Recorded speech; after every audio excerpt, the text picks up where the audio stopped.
Welcome to KLOS, new and approved. I'm your host, Matt Pinfield, and right now I'm catching up with Chris Robinson from the Black Crowes, who's in Colorado right now in the mountains, but is cool enough to spend some time with me today to talk about the reissue of Shake Your Money Maker, the 30th anniversary of this incredible collection, this deluxe edition of that album and so many other cool things, and we're going to talk about that. And Chris, welcome. It's really good to see you here. How you been, man? Good to see you too. I've been like everybody else, hanging on to sanity by a thread and trying not to be horribly depressed because of our world. Yeah, it's been crazy times. But have you been spending time with the family, just kind of staying home and listening to music, watching movies? What have you been doing with that Yeah, time? of course. I mean, like everyone else, just, for my wife and I, you know, a lot of cooking, a lot of reading, a lot of listening to music, uh, keeping up with friends and stuff. And yeah, just hoping that we get some good news one of these days. Yeah, I hope so as well. I love that we had talked earlier before we were here about your daughter kind of following in your footsteps, that she loves records, because I know you and I have talked about your record collecting and going out and record shopping and finding things and discovering, rare things that we love. You and I are both like that. We love the record shop and to literally go there and go through everything. Tell me about how your daughter became a vinyl enthusiast too and into music. Well, it's funny because my son is a little older. And, he's into records too.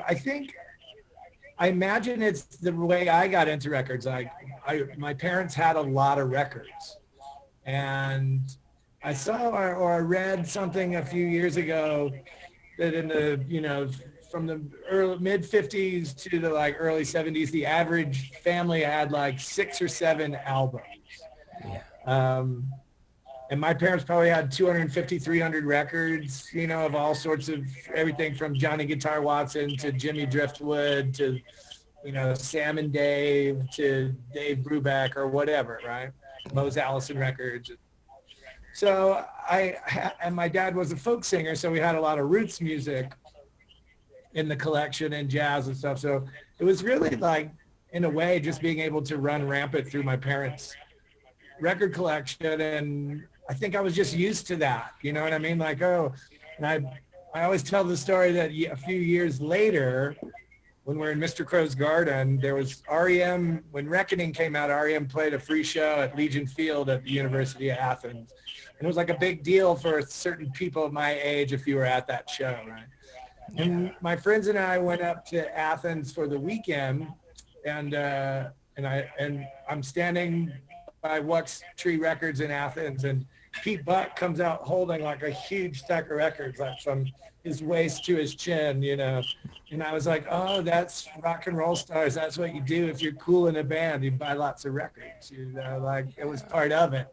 And I told Peter, subsequently about that story, which is funny, but I'll always remember that, like, and it rang true. And I think it rings true for my kids. They just grew up around lots of different kinds of music and a real reverence for records, and they're cool. And records are cool. They look cool. They're a cool size for art. They're inviting to anyone, I think, Yeah, absolutely. Now, speaking of records, it's so great that this collection is finally coming out. The reissue, the new deluxe edition of Shake Your Money Maker, which I love that there's a lot of things in there that people have not been able to get a hold of before. Let's talk about the 3 tracks that are available on here that are basically outtakes or people have never heard before. Starting with the new track, the new single, which is Charming Mess. Give me the background on that song.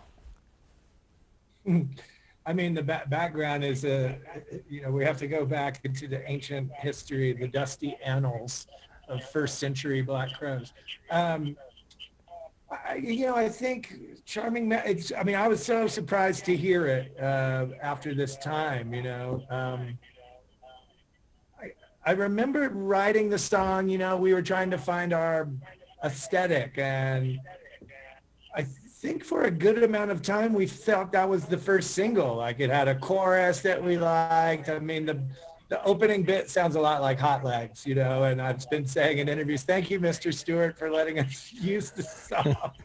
Because I think Rod Stewart ultimately had the old, you know, so down, you know, and he said, please do it. It sounds cool. Yeah, just, you know, we were trying to find our writing, find our thing, our influences. We wore them so heavily on our sleeves. I think that was like, you know, our attempt at something real. Faces, Stones, you know, kind of different rootsy kind of rock and roll thing that was going on at the time. But to hear it all this time later, I mean, we had a pretty good laugh, like trying to decipher the lyrics and stuff. I have no idea. I mean, it was a long time, 32 years ago, you know what I mean? Like, but super cool that we have those things, you know.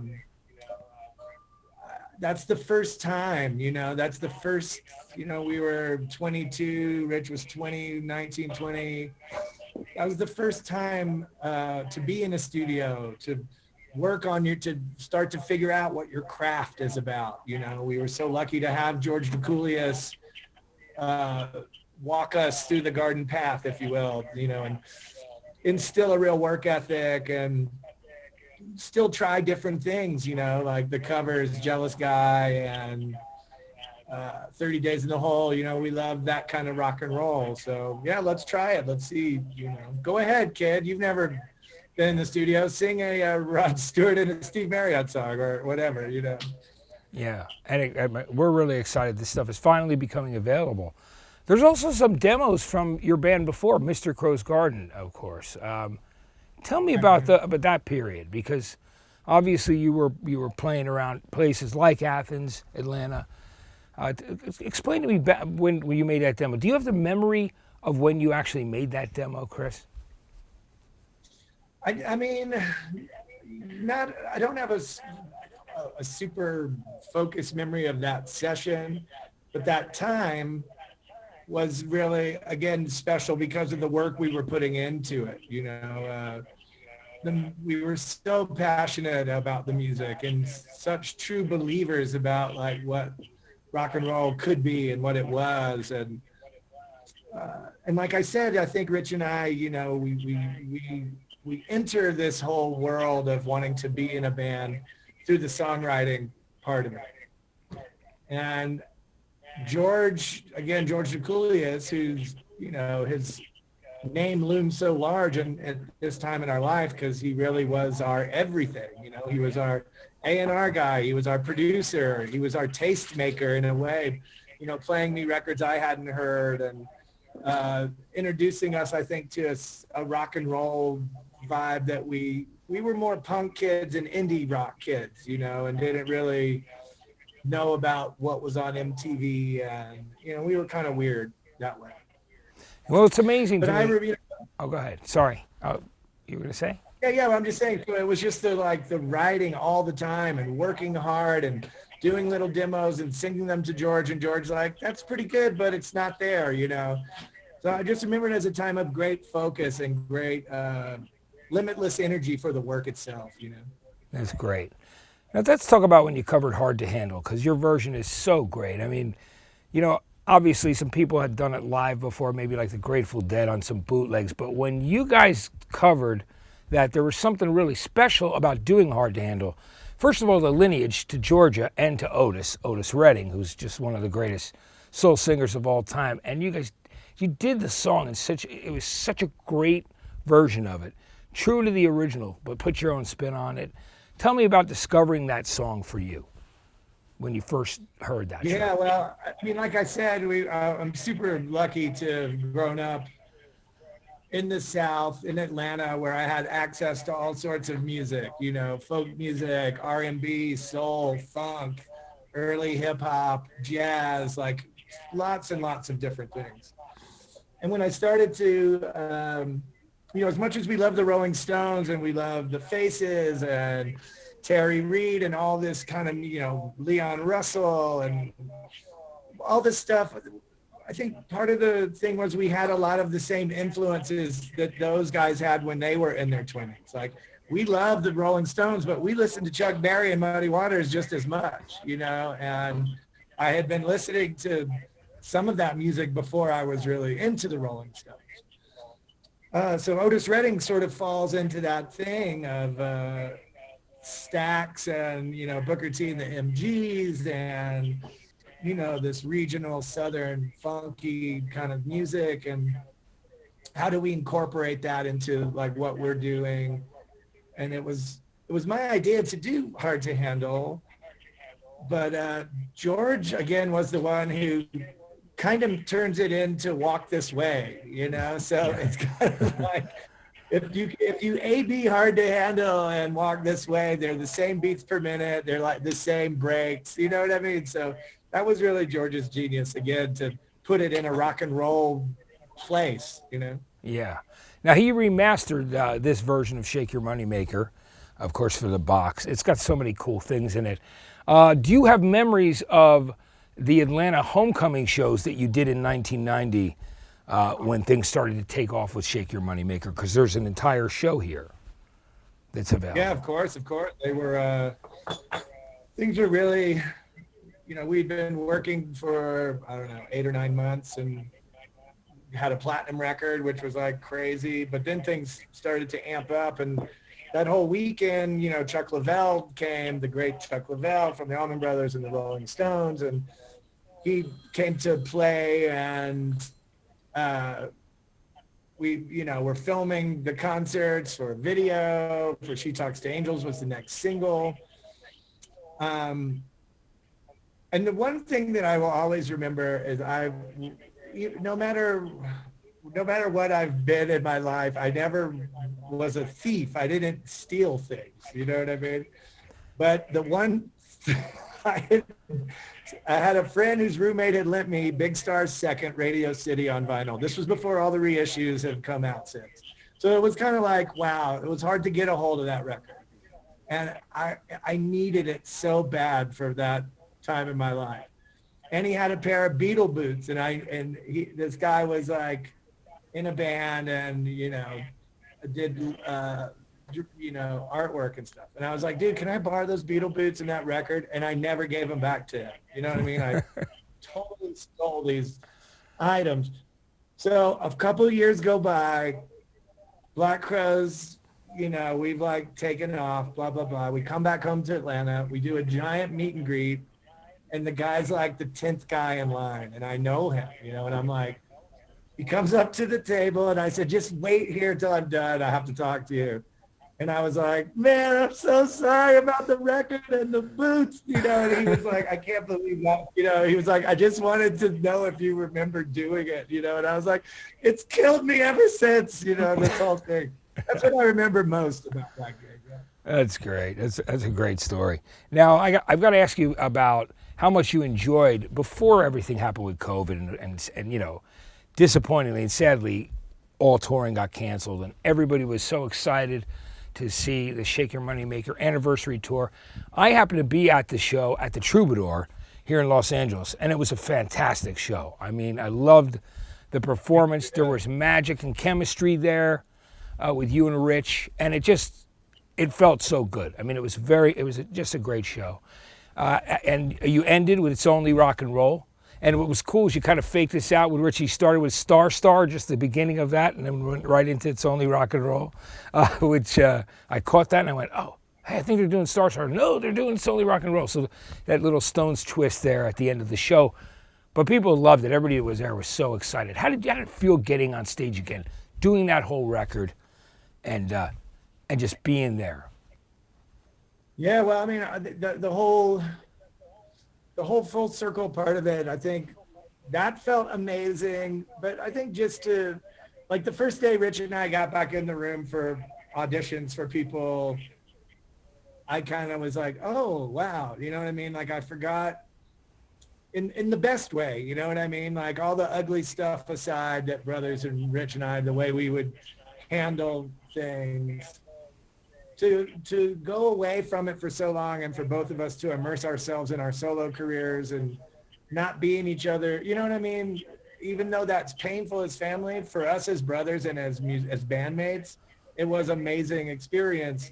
because then we could get back together and it's like, wow, we don't really have the pressure of the gravy train of the Black Crowes or this part of the Black Crowes or this or that. It was just where it starts which was with me and Rich, you know. And it's like, oh, wow, I can really enjoy this music. And I had been, you know, in my world and doing my music. And to get back with the music I made with Rich, it's like really rock and roll, you know, in my life. And it's like, wow, this is what I want to be doing. I miss this feeling. I miss this sound, this kind of music. And in my case, personally, to put a lot of my ego stuff and my resentment and my, oh, I was hurt by this or whatever, to put all that stuff aside and really see how important Rich is. And, you know, like, wow, it is, Rich and I both created this, you know what I mean? It's an equal thing, you know, it's a yin and yang in a real sense.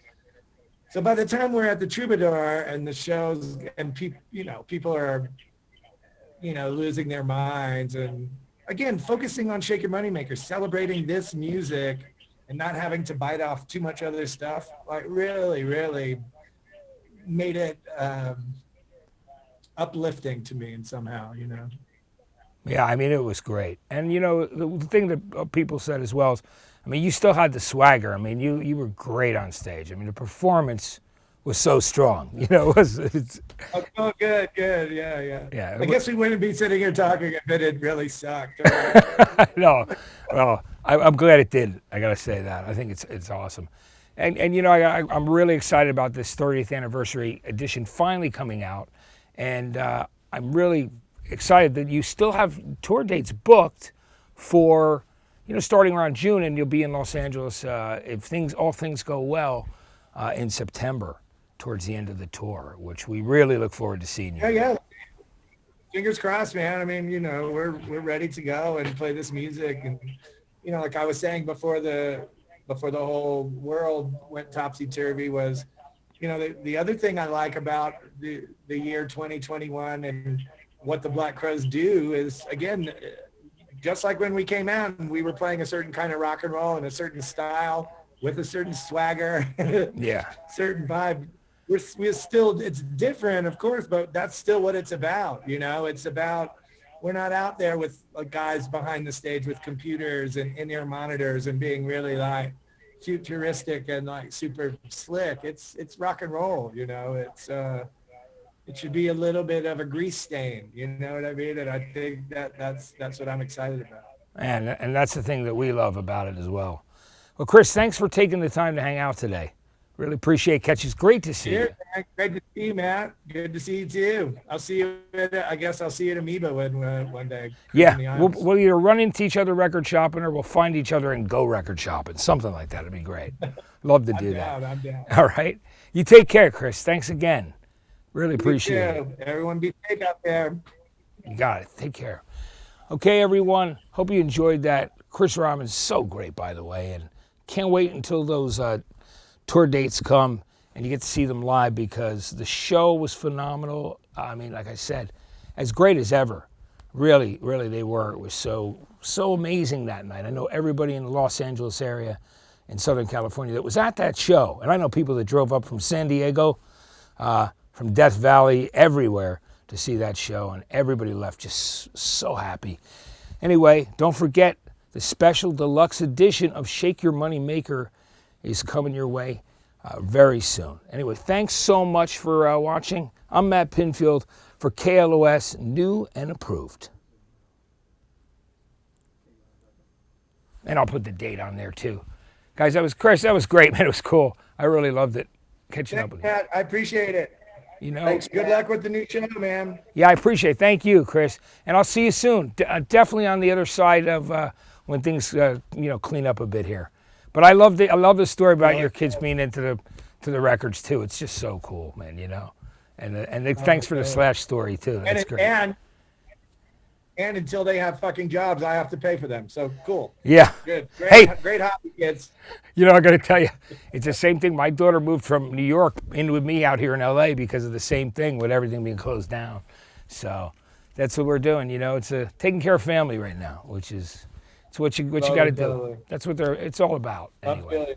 you know. Thank you. But great man. to see you, man. Chris. I appreciate it. Thanks so much for joining us, Chris. Chris Robinson of the Black Crowes, and they're celebrating the 30th anniversary of their legendary debut album, Shake Your Moneymaker. There is a new special deluxe edition available, and don't forget, they're still planning on touring sometime in early summer, and they're supposed to get to LA in September. Hopefully all that will work out and COVID will pass, and we'll get to see the Black Crowes, because the show they did at the Troubadour to kick off that tour was absolutely incredible. They still got it. They got the swagger, sound as great as ever, a true rock and roll band. I'm Matt Pinfield. Thanks so much for watching. This is KLOS, new and approved.